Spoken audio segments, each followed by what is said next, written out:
చూస్తున్నారు S8 news. Welcome to S8 news. ముందుగా headlines.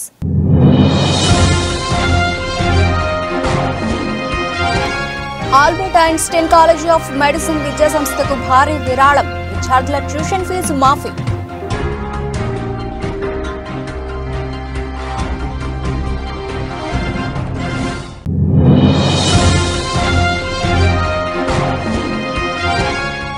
ప్రారంభమైన గజల్ దిగ్గజం పద్మశ్రీ పంకజ్ ఉదాస్ అంతిమ యాత్ర.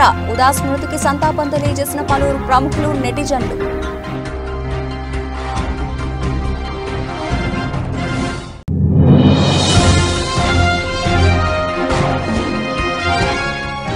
ప్రధాని మోదీతో శభాష్ అనిపించుకున్న జర్మన్ సంతతికి చెందిన సింగర్.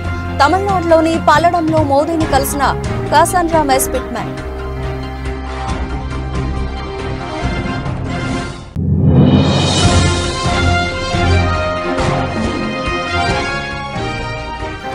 మంగళగిరిలో వైసీపీ విస్తృత స్థాయి సమావేశం. పార్టీ శ్రేణులకు దిశానిర్దేశం చేసిన సీఎం జగన్.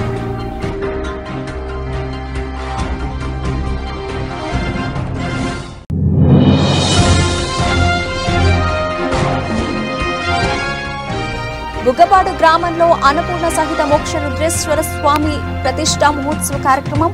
ముఖ్య అతిథిగా హాజరైన వ్యవసాయ శాఖ మంత్రి తుమ్మల నాగేశ్వరరావు.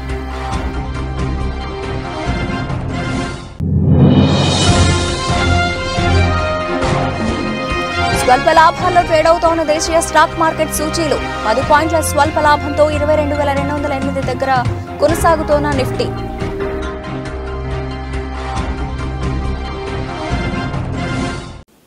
రైట్, ఇక డీటెయిల్స్ చూస్తే యునైటెడ్ స్టేట్స్ లోని Albert Einstein college of medicine విద్యా సంస్థకు భారీ విరాళం అందడంతో ఆ కాలేజీలో చదువుకుంటున్న విద్యార్థులందరికీ వార్షిక ట్యూషన్ ఫీజును మాఫీ చేస్తున్నట్లు ప్రకటించింది. ఈ కళాశాలకు అనుబంధ ఆసుపత్రి మోంటెఫియర్ మెడికల్ సెంటర్ ఉన్నాయి. ఈ కళాశాలకు అనుబంధ ఆసుపత్రి మోంటెఫియర్ మెడికల్ సెంటర్ ఉన్నాయి. ఈ కాలేజీ యునైటెడ్ స్టేట్స్ లోని వెనుకబడిన ప్రాంతంలో ఉంది. అధికారులు తెలిపిన వివరాల ప్రకారం ఈ ప్రాంతంలో ఆరోగ్య పరిస్థితులు అధ్వానంగా ఉన్నాయి.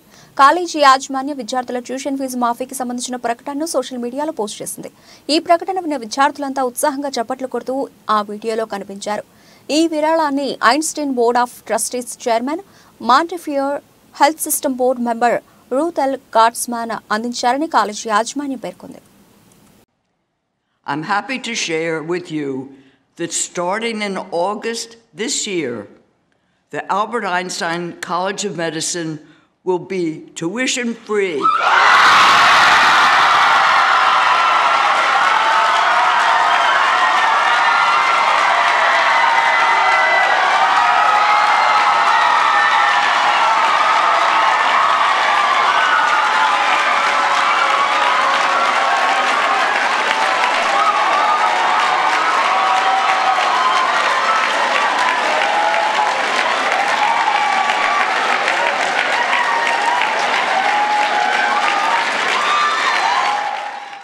గజల్ దిగ్గజం పద్మశ్రీ పంకజ్ ఉదాస్ అంతిమయాత్ర ప్రారంభమైంది. మహారాష్ట్ర రాజధాని ముంబైలోని పంకజ్ నివాసం నుంచి ఆయన పార్థివ దేహాన్ని బయటకు తీశారు. పూలతో అలంకరించిన ఓ వాహనంపై తీసుకెళ్తున్న ఆయన పార్థివ దేహాన్ని కడసారి చూసేందుకు అభిమానులు తరలివచ్చారు. పంకజ్ ఉదాస్ అంతిమయాత్రకు సంబంధించిన వీడియో వైరల్ అవుతోంది. పలువురు ప్రముఖులు, నెటిజన్లు ఉదాస్ మృతికి సంతాపాలు తెలియజేశారు.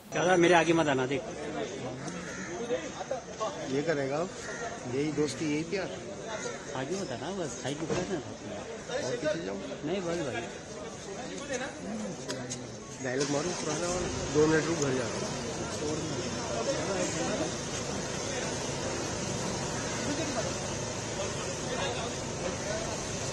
ये मित्र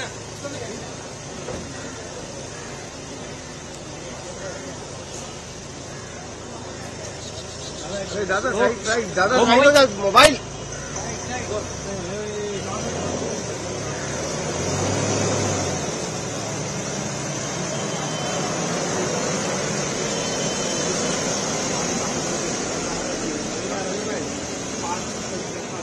तो दिखा था आगे इसमें జర్మన్ సంతతికి చెందిన కాసాండ్రా మెస్ పిట్మెన్ అనే సింగర్ భారతీయ భక్తి గీతాలు పాడి ప్రధాని మోదీతో శభాష్ అనిపించుకుంది. ప్రధాని ముందు అచ్యుతం కేశవం తమిళ పాట పాడి ఆయన్ని మంత్రముగ్ధుణ్ణి చేసింది. ఇప్పుడు ఈ వీడియో వైరల్ అవుతోంది. ప్రధానమంత్రి నరేంద్ర మోదీ తమిళనాడులోని పల్లడంలో స్పిట్మెన్తో పాటు ఆమె తల్లిని కలిశారు. ఈ విషయాన్ని ప్రధాని మోదీ సోషల్ మీడియా వేదిక X ద్వారా పంచుకున్నారు. So it's one of these Tamil bhajans. I hope you like it, and I hope I can memorize the lyrics. Okay.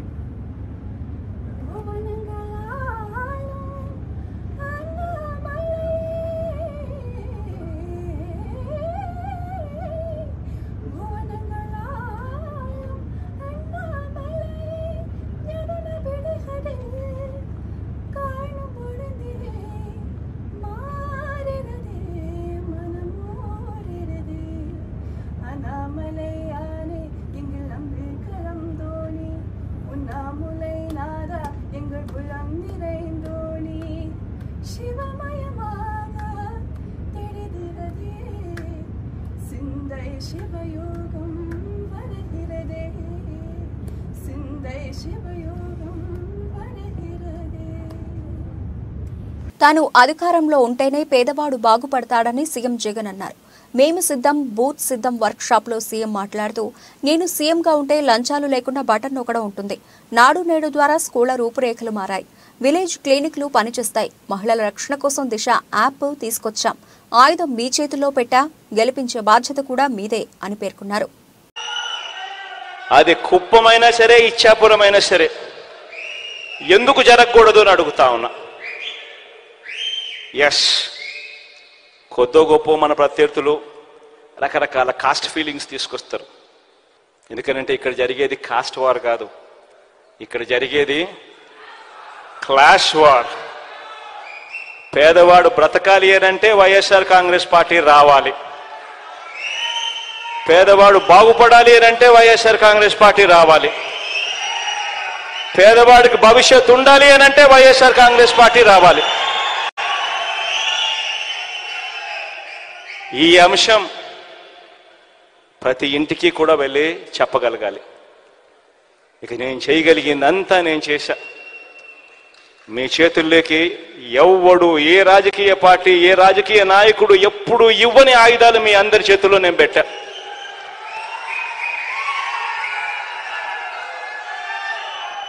ఇక ముందుకు తీసుకొని పోయి ఎన్నికల్లో గెలిచి రావాల్సిన బాధ్యత ఇక కేవలం మీ మీద, ఈ 45 రోజుల్లో మీరు చేసే ఆర్గనైజేషన్ స్ట్రెంగ్త్ మీద మాత్రమే ఆధారపడి ఉంది అని చెప్పి మాత్రం చెప్తా ఉన్నా.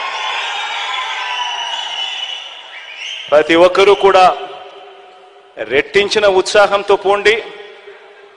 మంచి చేశాం, మంచి చేసి ఓటు అడుగుతా ఉన్నామన్న ఒక గొప్ప సంతృప్తితో పోండి. పోయి ఈసారి మాత్రం, లాస్ట్ టైం నాకు 151 వచ్చాయి, లాస్ట్ టైం 22 ఎంపీలు వచ్చాయి. ఈసారి మాత్రం 175కు 175 రావాల్సిందే. ఆ దిశగానే అడుగులు పడాలి. మంత్రి అమర్నాథ్ పై పాయకరావుపేట టీడీపీ అభ్యర్థి వంగలపూడి అనిత సంచలన వ్యాఖ్యలు చేశారు. దీనిపై తాజాగా మంత్రి అమర్నాథ్ స్పందించారు. సీఎం జగన్ ఆయన భార్య భారతిపై ఏమైనా తప్పుడు మాటలు మాట్లాడితే ఆమెను పరిగెత్తించి కొడదామంటూ మంత్రి అమర్నాథ్ వార్నింగ్ ఇచ్చారు. కాగా మంత్రి అమర్నాథ్ కు అనిత గుట్టు పగలగొట్టి వార్నింగ్ ఇచ్చిన విషయం తెలిసిందే.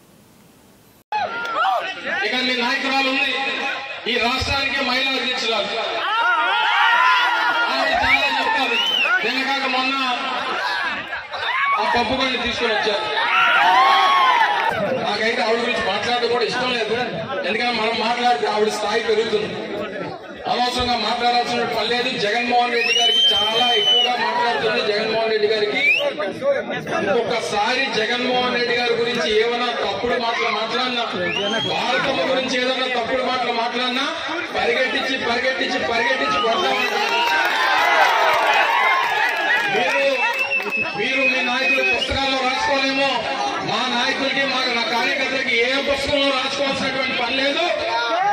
ఏదైనా తేడా వస్తే పరిగెట్టించి కొడతామనేటువంటి అర్థమైనటువంటి విధంగా రేపు ఎన్నికల్లో ఓట్ల ద్వారా చూపించాల్సిందిగా మిమ్మల్ని అందరినీ కూడా కోరుకుంటూ మరొకసారి హృదయపూర్వకంగా పెద్ద జోగి గారిని ఆశీర్వదించమని చెప్పి మిమ్మల్ని అందరినీ కోరుకుంటూ సెలవు తీసుకుంటాను. వచ్చే ఎన్నికల్లో ముఖ్యమంత్రి జగన్ను ఓడించండని ఆంధ్రప్రదేశ్ పంచాయతీరాజ్ ఛాంబర్ అధ్యక్షుడు వైవీబీ రాజేంద్ర ప్రసాద్ పిలుపునిచ్చారు. ఆయన డాబా గార్డెన్స్ విజేఎఫ్ ప్రెస్ క్లబ్లో జరిగిన మీడియా సమావేశంలో మాట్లాడుతూ రాష్ట్రంలో 12,918 గ్రామాల్లో గల 3.50 కోట్ల ప్రజల కోసం ఢిల్లీ వరకు ఉద్యమం చేస్తున్నామని గుర్తు చేశారు. ప్రభుత్వం మొండి వైఖరి వీడడం లేదు. 16 న్యాయమైన డిమాండ్ల సాధనకు నిరసన కార్యక్రమాలు నిర్వహిస్తున్నామని అన్ని జిల్లా కలెక్టర్ల కార్యాలయాల వద్ద నిరసన తెలియజేస్తున్నాము. అన్ని రాజకీయ పార్టీల ఎంపీటీసీ, జెడ్పీటీసీ, కౌన్సిలర్ల, కార్పొరేటర్ల ద్వారా అసెంబ్లీ, పార్లమెంట్ ఎన్నికల్లో వైసీపీ ఓటమి కోసం పిలుపునిచ్చాం. వైసీపీ ఓటమితోనే గ్రామాల అభివృద్ధి జరుగుతుందని ఈ సందర్భంగా పేర్కొన్నారు.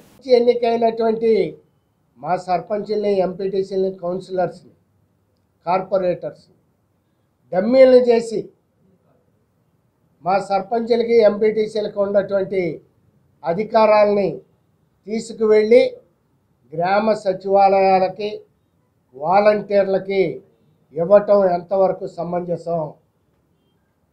మేము ముఖ్యమంత్రి గారిని ప్రశ్నిస్తాం. ఇది రాజ్యాంగ వ్యతిరేకం కాదా? ఇది చట్ట వ్యతిరేకం కాదా? భారతదేశ రాజ్యాంగంలో 73, 74 రాజ్యాంగ సవరణ చట్టాల్లో ఆర్టికల్ 243G 11వ షెడ్యూల్లో. అందరికీ నమస్కారం అండి. గత 3 సంవత్సరాల నుంచి మేము రాజీ లేని పోరాటాలు చేస్తున్నాం, ఎన్నో ఉద్యమాలు చేస్తున్నాం. గల్లీ నుంచి ఢిల్లీ వరకు ఉద్యమాలు చేసుకొని నిరాహార దీక్షలు, అలాగే ఉద్యమాలు, ధర్నాలు ఎన్నో చేశాం. కానీ ఈ రాష్ట్ర ప్రభుత్వం నిమ్మకు నీరెత్తినట్టు స్పందించట్లేదు. దీనిలో భాగంగానే మేము మలిదశ ఉద్యమాన్ని స్టార్ట్ చేశాము. అందులో మొదటగా అసెంబ్లీ ముట్టడి చేశాం. దాన్ని దిగ్విజయంగా మేము పూర్తి చేశాం. ఇప్పటివరకు ఎక్కడ చరిత్రలో మన రాజధాని అమరావతిలో ఇప్పటివరకు ఎవరు అసెంబ్లీ ముట్టడి చేయలేదు. కానీ మొట్టమొదటిసారిగా మా సర్పంచ్లో ఎంత ఐక్యతతో వెళ్ళామంటే మా యొక్క విశాఖ జిల్లా కాపునాడు ఆధ్వర్యంలో కాపు ఉద్యమ జేఏసీ రౌండ్ టేబుల్ సమావేశం మేఘాలయ హోటల్లో జరిగింది. ఈ సందర్భంగా జేఏసీ ఆధ్వర్యంలో మీడియా సమావేశం జరిగింది. కాపునాడు విశాఖ జిల్లా అధ్యక్షుడు తోట రాజీవ్ మాట్లాడుతూ కాపు ఉద్యమ జేఏసీ 2015 నుంచి కాపుల సంక్షేమం కోసం పాటుపడుతోందని గుర్తు చేశారు. జాతీయ స్థాయిలో ముద్రగడ నాయకత్వంలో జైలుకు వెళ్లి స్టేషన్లలో పడిగాపులు కాసిన నేతలు ఉన్నారు. చిత్తశుద్ధితో పోరాటం చేసి వెనక్కు చూస్తే బాధ మిగులుతోంది. కాపులకు ప్రభుత్వ భరోసా లేదు. బీసీ జాబితాలో చేర్పిస్తే మేలు జరుగుతుంది. తమ పోరాటంలో 80% సక్సెస్ అయ్యామని సందర్భంగా పేర్కొన్నారు. ఈ రకంగా జరిగిన పరిణామాలు, ఉద్యమం ద్వారా సాధించుకున్న ఫలితాలు మళ్ళీ వచ్చిన ప్రభుత్వం వల్ల మళ్ళీ సేమ్ రిపీట్ అయ్యాయి. గౌరవ ముఖ్యమంత్రి గారు జగన్మోహన్ రెడ్డి గారు నేను అధికారంలోకి వచ్చినట్టునే వేటా 1000 కోట్లు కాదు 2000 కోట్లు ఇస్తాను, 5 సంవత్సరాల్లో 10,000 కోట్లు ఇస్తానని చెప్పేసి వారు చెప్పడం జరిగింది. చాలా సంతోషపడ్డారు. 10,000 కోట్లు వస్తున్నప్పుడు సహజంగా సంతోషం వస్తుంది. కానీ దురదృష్టం 5 సంవత్సరాల పరిణామం అయిపోయింది. 10,000 కోట్లు కాదు, మాకు 30,000 కోట్లు ఇచ్చేమని చెప్తున్నారు నాయకులు.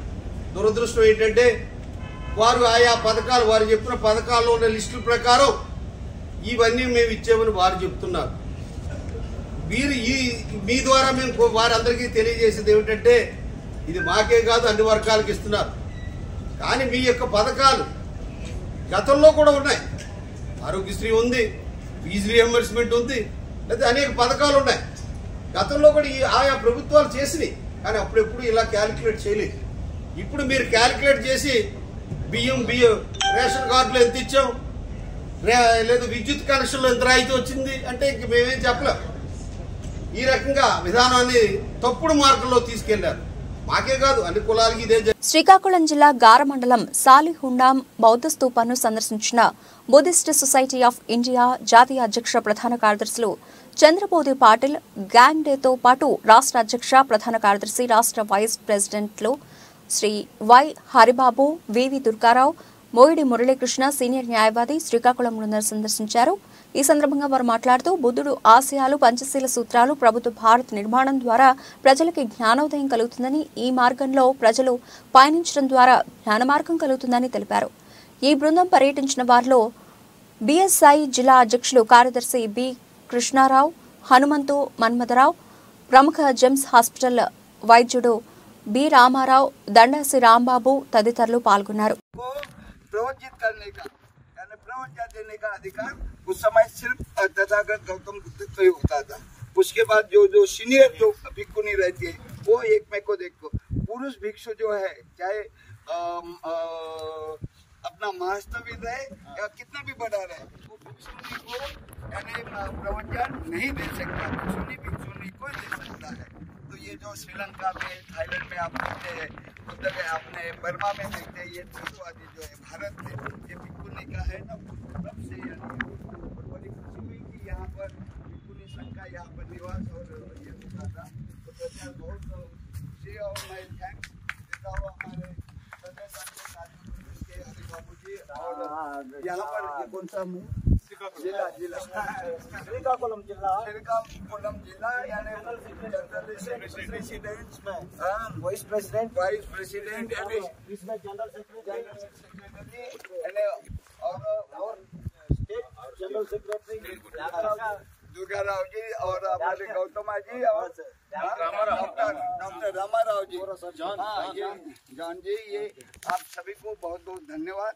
आपने जो इतने प्रेम से हमको ये शाल और पुष्प देकर जो स्वागत किया है, मैं चाहता हूँ कि स्वागत से बड़ा अपने धम्म को आगे बढ़ाइए, क्योंकि ये बाबा साहब की संस्था है, बाबा साहब फाउंडर है, उनके धम्म को आगे बढ़ा, उनके जो संस्था के जो उद्देश्य है उसको फुलफिल करने के लिए आप सबका सहयोग रहेगा, ऐसे मैं अपेक्षा करता हूँ, कामना करता हूँ।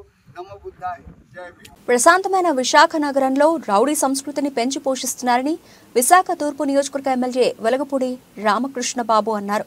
విదేశాల నుంచి తనకు వచ్చిన బెదిరింపు కాల్స్పై విశాఖ నగర సిపికి ఆయన ఫిర్యాదు చేశారు. అనంతరం మీడియాతో మాట్లాడుతూ ప్రస్తుత ప్రభుత్వంలో ప్రజాప్రతినిధులకే భద్రత కరువైందని, ఇంకా సామాన్య ప్రజల పరిస్థితి ఏంటి అని ఆయన ఆవేదన వ్యక్తం చేశారు. పోలీస్ వ్యవస్థలో కొద్దిమంది పోలీసులు అధికార పార్టీకి కొమ్ము కాస్తున్నారని, కొద్దిమంది మాత్రమే తమ విధిని బాధ్యతగా నిర్వహిస్తున్నారని ఆయన అన్నారు. ఈ కేసు విషయంలో విశాఖ నగర సిపిపై తమకు పూర్తి విశ్వాసం ఉందని తెలిపారు. మరో 2 నెలల్లో తమ ప్రభుత్వం అధికారంలోకి వస్తుందని, అప్పుడు అందరి సంగతి చెబుతామని ఆయన ధీమా వ్యక్తం చేశారు. సంస్కృతిని మనందరం ఖండించవలసిన అవసరం ఉంది.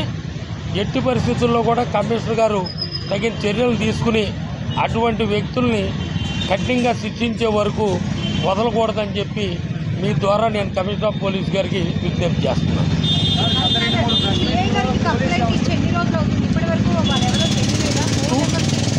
2 days అయిందమ్మా, అందుకే మళ్ళీ కమిషనర్ గారి దృష్టికి తీసుకొచ్చాము. మేము తప్పకుండా ఐడెంటిఫై చేస్తాం, ఎఫ్ఐఆర్ బుక్ చేస్తాం, ఖచ్చితంగా కఠినమైన చర్యలు తీసుకుంటాం, ఇటువంటి ఉపయోగించమని కమిషనర్ ఆఫ్ పోలీస్ గారు చెప్పడం జరిగింది. ఆయన చెప్పిన దాన్ని బట్టి నాకైతే ఆయన చేస్తారని అనుకుంటున్నాను. లేదంటే కనుక మళ్ళీ కమిషనర్ గారిని కలుస్తాం, లేకపోతే 2 నెలల తర్వాత మా ప్రభుత్వం వచ్చుద్ది, చట్టం దాని పని తప్పకుండా చేస్తే ఇటువంటిది వదిలే ప్రసక్తి లేదు. రాజకీయాలకు అతీతంగా ఎవరికైనా సరే ఇటువంటి కాల్స్ వస్తే మాత్రం మా ప్రభుత్వంలో అయితే మేము ఉపయోగించుతాము. గత మీడియా సమావేశంలో పోలీసులు వైకాపా కార్యకర్తలు వ్యవహరిస్తున్నారు, పోలీసులపై మాకు నమ్మకం లేదని చెప్పారు. డెఫినెట్గా ఇప్పుడు ఈ పోలీస్ కంప్లైంట్ ఇవ్వడం వల్ల వీరు న్యాయం చేస్తారని మీకైతే నమ్మకం ఉందా? నేను మొన్న ప్రెస్ మీట్లో కూడా అదే చెప్పాను. పోలీస్ డిపార్ట్మెంట్లో కొందరు అధికారులు వైసీపీ కండువా. రాజేంద్రనగర్ సర్కిల్ మైలార్దేవుపల్లి డివిజన్ బృందావన్ కాలనీలోని ఆర్యన్ స్కూల్లో 38వ ప్రపంచ సైన్స్ డే పురస్కరించుకుని సైన్స్ ఫెయిర్ కార్యక్రమం ఏర్పాటు చేశారు. ఈ కార్యక్రమానికి ముఖ్య అతిథిగా DRDO BrahMos programme director, outstanding scientist Raja Singh, Thangaduri school chairman Mahender రెడ్డిలు పాల్గొన్నారు. సైన్స్ ఫెయిర్లో భాగంగా విద్యార్థులు తయారు చేసిన వివిధ రకాల నమూనాలను పరిశీలించారు.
whose idea was this?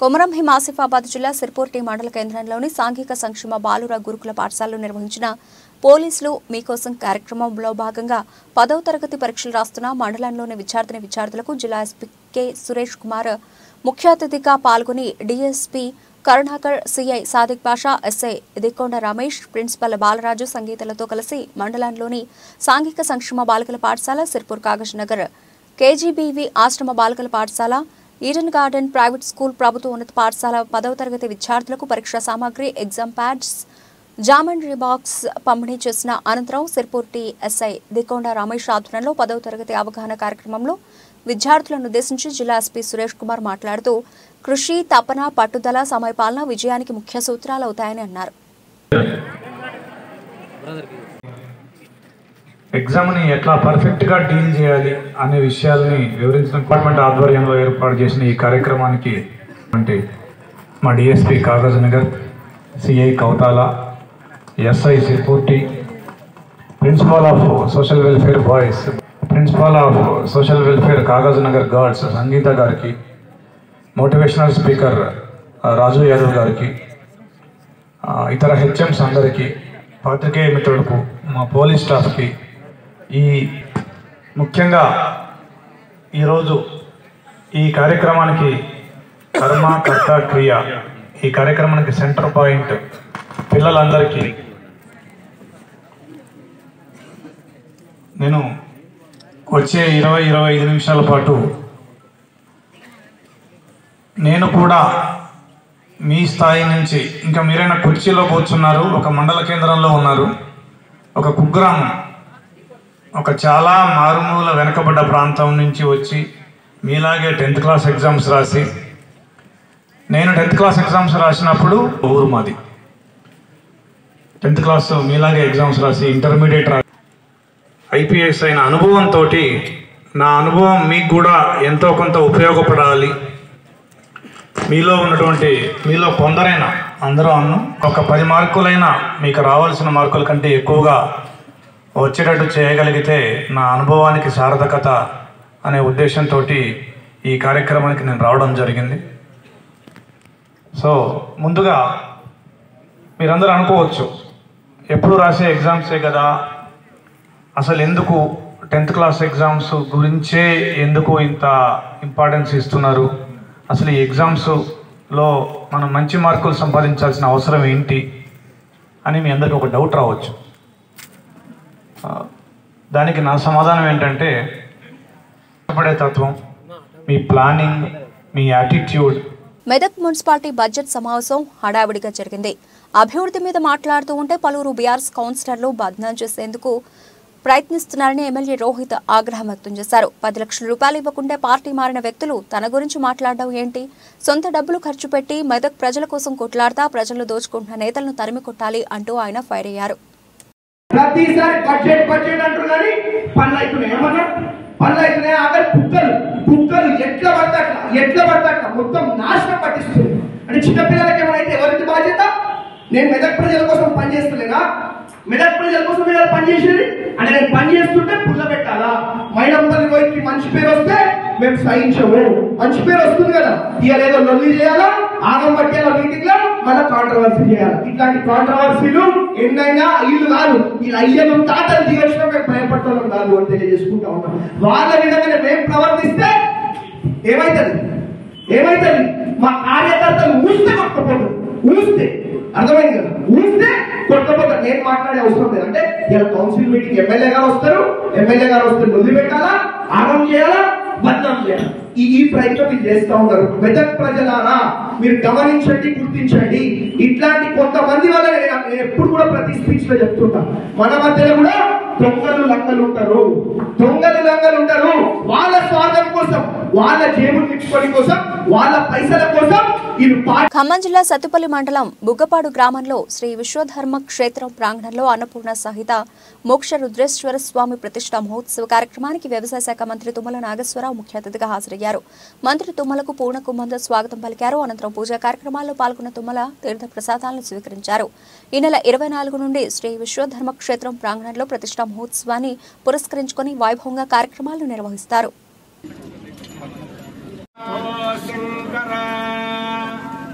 ओम जीसार सर्व विज्ञानामीश्वर सर्व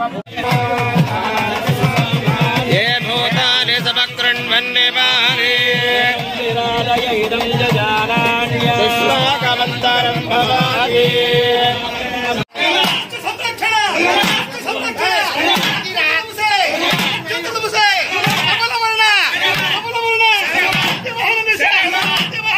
ఖమ్మం జిల్లా సత్తుపల్లి పట్టణంలో ఇంటర్ మొదటి సంవత్సరం పరీక్షలు ప్రశాంతంగా ప్రారంభమయ్యాయి. మొత్తం సత్తుపల్లి పట్టణంలో 7 పరీక్షా కేంద్రాలను ఏర్పాటు చేశారు. 7 పరీక్షా కేంద్రాల్లో 1664 మంది ప్రథమ సంవత్సరం విద్యార్థులు పరీక్షకు హాజరు కానున్నారు. ఉదయం 9 గంటలకు ప్రారంభమైన పరీక్ష 12 గంటలకు ముగుస్తుంది. విద్యార్థుల సౌకర్యార్థం పరీక్షా కేంద్రాల వద్ద అధికారులు ఏర్పాటు చేశారు. మరోవైపు ఎలాంటి అవాంఛనీయ సంఘటనలు జరగకుండా పోలీసులు పరీక్షా కేంద్రాల వద్ద బందోబస్తు ఏర్పాటు చేశారు.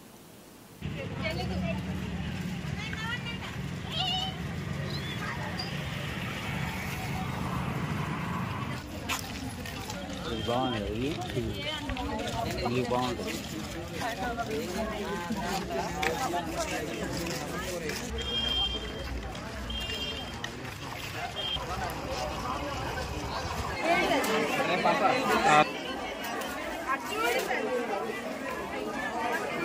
ఓకే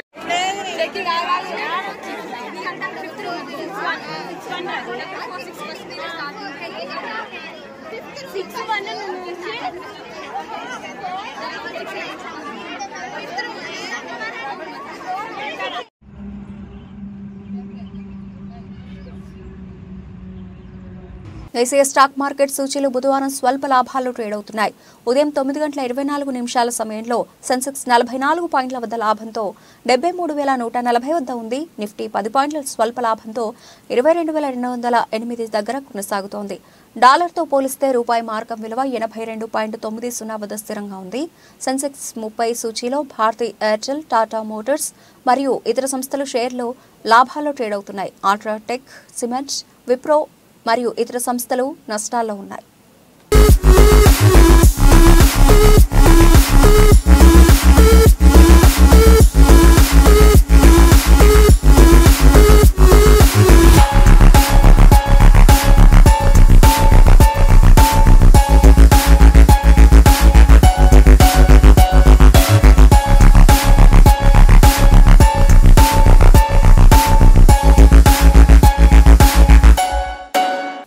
బులెటిన్ ముగించే ముందు హెడ్లైన్స్ మరోసారి.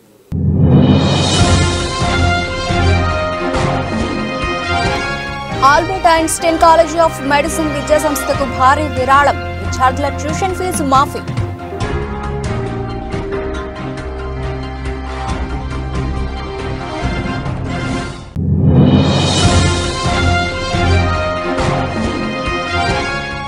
ప్రారంభమైన గజల్ దిగ్గజం పద్మశ్రీ పంకజ్ ఉదాస్ అంతిమ యాత్ర. ఉదాస్ మృతికి సంతాపం తెలియజేసిన పలువురు ప్రముఖులు, నెటిజన్లు.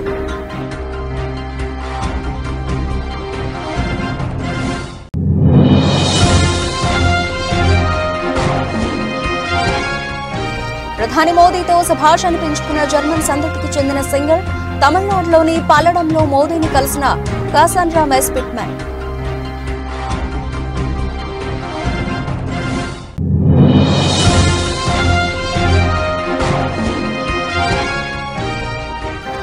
మంగళగిరిలో వైసీపీ విస్తృత స్థాయి సమావేశం. పార్టీ శ్రేణులకు దిశానిర్దేశం చేసిన సీఎం జగన్.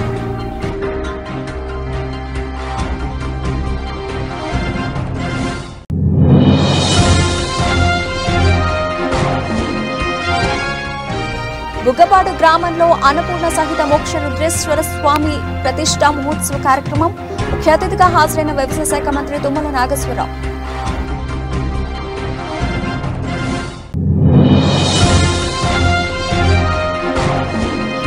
స్వల్ప లాభాల్లో ట్రేడ్ అవుతోన్న దేశీయ స్టాక్ మార్కెట్ సూచీలు 10 పాయింట్ల స్వల్ప లాభంతో 22,208 దగ్గర కొనసాగుతోన్న నిఫ్టీ.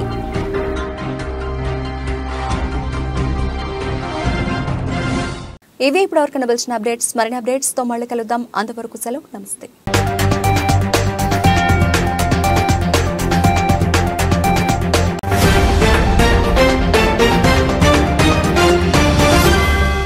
మీరు చూస్తున్నారు S8 న్యూస్.